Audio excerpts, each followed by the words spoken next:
నమస్తే, welcome to our channel. Ganapati Datta ఉపాసకులు మురళీధర్ శర్మ గారు మనతో ఉన్నారు. వారితో మాట్లాడదాం. నమస్తే గురుగారు. మహాదేవ శ్రీమాత. చాలా మంది చాలా పనులు అనుకుంటూ ఉంటారు, ఇది ఇలా జరగాలి ఇలా జరగాలి అని చాలా ప్లాన్స్ వేసుకుంటారు. సరే, కారణాలు ఏవైనా ఒక్కొక్కసారి ఆ పని ఎప్పుడు లేట్ అవుతూనే ఉంటుంది, జరగదు. ఎన్నిసార్లు ట్రై చేసినా అందులో ఏదో ఒక విఘ్నాలు ఎదురవుతూనే ఉంటాయి. సో అనుకున్న పనులు నిర్విఘ్నంగా పూర్తవ్వాలంటే మీరు ఎటువంటి పరిహారాలు చెప్తారు? తప్పకుండా అమ్మా. ఇక్కడ అనుకున్న పనులు అనుకున్నటువంటి విధంగా అంటే వారి యొక్క సంకల్పము అనేటువంటిది నెరవేరాలి ఇక్కడ. సో సంకల్పం నెరవేరాలి అనేటువంటి దాంట్లో ఇది ధర్మబద్ధమైందా అధర్మమైందా అనేటువంటిది కూడా యూనివర్స్ ను మనము చూసుకుంటుంది. యూనివర్స్ కనుక మనం చెప్పేటువంటి ఏ రెమెడీస్ అయినా కూడా ధర్మబద్ధంగా ఉంటేనే అది 100% రిజల్ట్ అనేటువంటిది వస్తుంది. కనుక ఎవరి జాతకంలో అయినా కొంత ఏలినాటి శని, అష్టమ శని, అర్ధాష్టమ శని సంబంధిత ఇబ్బందులలో కొంత రెమెడీస్ లేటుగా పనిచేస్తాయి. ఇక్కడ మనకు అదేదో శాస్త్రం చెప్పినట్టుగా కూడా కొండంత దరిద్రం ఉంటే ఇంత ఘోరంత పుణ్యం ఉంది అనేటువంటి విధంగా. సో మన కర్మ అనే ఈ శనేశ్వరుడు అంటేనే మన కర్మ అనేటువంటిది మనం అనుభవించేటువంటిది, అది మంచి అయినా చెడైనా. సో జాతక చక్రంలో 6వ స్థానంలో కానీ 8వ స్థానానికి సంబంధించినటువంటి దశలు నడుస్తూ ఉన్నా, లేదా ఇందులో మంచి గ్రహాలున్నా, లేదా మనకు ఈ యొక్క 12వ స్థానంలో కానీ 7వ భావంలో కానీ కొంత ఇబ్బందికరమైనటువంటి గ్రహాలు ఉన్నప్పటికీ కూడా కొంత అనుకున్న పనులు అనుకున్నటువంటి విధంగా ముందుకు వెళ్లకుండా ఉంటాయి. ఇలాంటి సందర్భాలలో చాలా బోలెడు రెమెడీస్ ఉంటాయి. రెమెడీస్ ఎన్ని ఉన్నప్పటికీ కూడా మనకంటూ ఒక లగ్నం ఉంటుంది, మనకంటూ ఒక నక్షత్రము, దానిని బేస్ చేసుకొని మన దశ అంతర్దశలు ఏం నడుస్తున్నాయి అవి చూసుకొని చక్కగా కూడా ముందుకు వెళ్ళి ఈ యొక్క రెమెడీస్ చేసుకుంటే అద్భుతమైనటువంటి ఫలితం ఉంటుంది.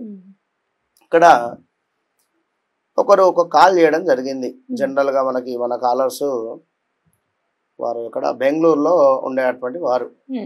ఈ విధంగానే ఎవరో అంటే జనరల్ గా ఇప్పుడు సబ్జెక్టు అనేటువంటిది ఉన్నది లేనిది అనేటువంటిది అది ప్రేక్షకులు అర్థం చేసుకోవాలి.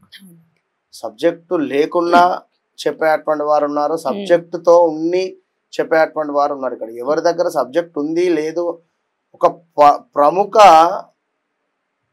మన ఆస్ట్రాలజర్ దగ్గర చూయించుకున్నటువంటి వారు కూడా నా దగ్గరికి వచ్చారు.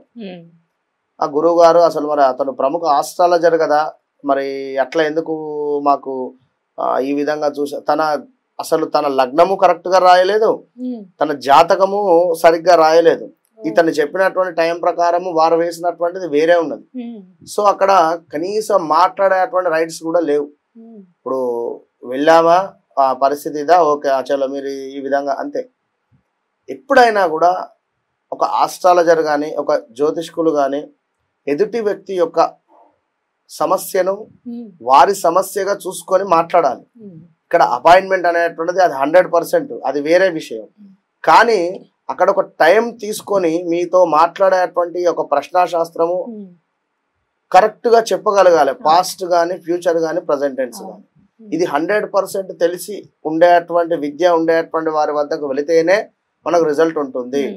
కనుక మాకు జాతకాలు ఉన్నవి లేవు మాకు తెలియదు, మా సమయం కరెక్ట్ గా లేదు, లేదా మా యొక్క డేట్ ఆఫ్ బర్త్ కరెక్ట్ గా లేదు అని అనుకునేటువంటి వారికి కూడా వారి పిల్లల జాతకాన్ని చూసి కూడా వీరి లైఫ్ టైం మొత్తం మీద లాస్ట్ 20 years నుండి ఇది జరుగుతూ ఉన్నది, మీ జాతకంలో ప్రజెంట్ ఈ విధంగా ఉంది అనేటువంటిది చెప్పేటువంటి 100% ఒక సబ్జెక్టు కేవలం ఒక నా వద్దే ఉన్నది అని చెప్పి నేను చెప్పడం లేదు, గర్వంగా చెప్తున్నాను.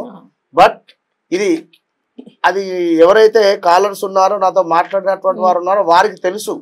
ఇక్కడ ఎంతమందికి అయితే జాతకం లేకుండా నన్ను కాంటాక్ట్ అయ్యి ఉన్నారో వారి పిల్లల జాతకం నుండి వారిని నేను ఎలివేట్ చేసి చెప్పినటువంటి దాఖలాలు ఎన్నో ఉన్నవి.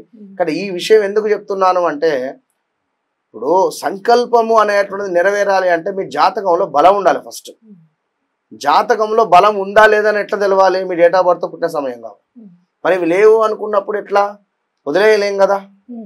సో దాని మూలం ఎవరు, అది ఏమిటి, మీకు ఎన్ని సంవత్సరాలు, మీకు వివాహం ఎప్పుడైంది, ఇలాంటి కొన్ని విషయాలను మనం తీసుకొని దాన్ని పరిశోధించి క్షుణ్ణంగా మీరు ఈ రెమెడీ చేసుకుంటే బాగుంటుందమ్మా. మీరు ఈ సమయానికి ఈ దీపారాధన చేయండి, లేదా మీ ఇంట్లో ఈ వాస్తుకు సంబంధించినటువంటి ఇబ్బంది ఉంది, మీరు ఇది చేసుకోండి. ఇలా ఇవన్నీ కూడా చెప్పేటువంటి పరిస్థితి ఉంటుంది. అయితే ఇక్కడ రెమెడీస్ అనేటువంటిది కొన్ని లక్షలు ఉన్నవి, లేవు అని కాదు. అందులో భాగంగానే ఇప్పుడు ఇవాళ వీరికి అద్భుతమైనటువంటి రెమెడీ నేను చెప్తున్నాను. కానీ ఏది ఏమైనా నేను మరలా చెప్తున్నా ఎవరి జాతక రీత్యా లగ్నం ఏదైతే ఉంటుందో లగ్న కుండలి, దాని ఆధారంగా చేసుకొని ఆ చెప్పడమే మ్యాజిక్. అది అందరి వల్ల కాదు, అది మీరు గమనించుకోండి దయచేసి. ఇక ఎవరికైతే సంకల్పం నెరవేరాలి అనుకున్నా కూడా, అనుకున్నటువంటి పని అనుకున్నటువంటి విధంగా ముందుకు వెళ్ళాలి అనుకున్నా కూడా ఖచ్చితంగా కూడా వీరు ఒక తెలుపు రంగు పేపర్ను తీసుకోవాల్సి వస్తుంది. తెలుపు రంగు పేపర్ను తీసుకొని ఒక దానిమ్మ పుల్లను తీసుకోవాలి. దానిమ్మకాయ అంటారు కదా, దానిమ్మకాయకు సంబంధించి ఒక దానిమ్మ పుల్లను సేకరించుకోవాలి. అది వీరు అదే అన్నా సేకరించండి, లేదా ఒక తమలపాకు యొక్క తొడిమనైనా తీసుకోండి. అయితే ఈ విధంగా తీసుకొని పచ్చి పసుపును తీసుకోవాలి. పచ్చి పసుపు మనకు మార్కెట్లో దొరుకుతుంది. దీంతో పాటుగా ప్యూర్ గంగాజలము లేదా రోజ్ వాటర్, ఇవి తీసుకొని చక్కగా కూడా దీనిని మిక్స్ చేసి ఒక పేస్ట్ లాగా చేయాలి. పసుపును పేస్ట్ లాగా చేసి ఎప్పుడైతే ఈ యొక్క దానిమ్మ పుల్ల ఉంటుందో ఈ యొక్క దానిమ్మ పుల్లను తీసుకొని మనము ఈ యొక్క వైట్ పేపర్ మీద స్వస్తికి వేసుకోవాలి. స్వస్తికి వేసేటువంటి సందర్భంలో మీ కోరిక ఏదైతే ఉందో అది మనసులో 1కి 10 సార్లు పదే పదే అనుకుంటూ మనము స్వస్తికి వేసుకోవాలి. వేసుకున్న తర్వాత ఇది కాస్త ఆరుతుంది. ఆరిన తర్వాత దీనిని చక్కగా కూడా మడిచి ఆంజనేయ స్వామి దేవాలయానికి తీసుకువెళ్ళాలి. ఆంజనేయ స్వామి దేవాలయానికి తీసుకువెళ్ళి అక్కడ అర్చనాది కార్యక్రమాలు జరిపించుకోవాలి. ఆంజనేయ స్వామి వారి యొక్క పాదాల వద్ద పెట్టాలి. ఇది పెట్టి స్వామి వారి యొక్క 108 నామాలు మీరు చదువుకోండి. అక్కడ పురోహితులు లేరు అనుకుంటే, ఉంటేనేమో అష్టోత్తరాలు చెప్పియండి. తర్వాత దీనిని మీ యొక్క వ్యాలెట్ లో పెట్టుకోండి. లేదా పిల్లలు ఒకవేళ సరిగ్గా చదవటం లేదు, లేదా మీ యొక్క ఆఫీస్ ఉంది, ఆఫీసులో మాకు కొంత నెగిటివిటీ ఉంది అనుకునేటువంటి వారు కానీ, ఆఫీస్లో మనకి ఈ పని కావాలి అనుకునేటువంటి వారు కానీ ఖచ్చితంగా కూడా మీ యొక్క ఆఫీస్ టేబుల్ పైన పెట్టుకునేటువంటి ప్రయత్నం చేయండి. పిల్లల చదువుకు సంబంధించి కూడా అద్భుతమైనటువంటి రిజల్ట్ అనేటువంటిది మనకు కనబడుతుంది. మీ కోరిక ఏదైతే ఉందో అనుకున్నటువంటి కోరిక అనుకున్నటువంటి విధంగా ముందుకు వెళ్ళాలి అనేటువంటి భావనలో జస్ట్ 11 to 47 days లో మీ యొక్క కోరిక అనేటువంటిది నెరవేరుతుంది. అంతే. పిల్లలకైతే స్కూల్ బ్యాగ్ లో పెట్టాలంటారా? స్కూల్ బ్యాగ్ లో అవసరం లేదు, చదువుకునేటువంటి టేబుల్ మీద పెట్టాలి. ఈ విధంగా ఎవరైతే ఆచరిస్తారో నమ్మకంగా వారికి ఖచ్చితంగా కూడా ఆంజనేయ స్వామి వారి యొక్క అనుగ్రహం లభిస్తుంది. ఆయన కుదిరితే ఒకసారి హనుమాన్ చాలీసా కూడా చదువుకోండి. అయితే సంకల్ప బలం పెరగడానికి, అలాగే అనుకున్న కోరికలు త్వరగా నెరవేరాలన్నా మీరు చెప్పిన రెమెడీ చక్కగా, అది చాలా సింపుల్ కూడా చెప్పింది. సో చెప్పింది రెమెడీ నెరవేరుతుంది అంటున్నారు. ధన్యవాదాలండి. నమస్తే.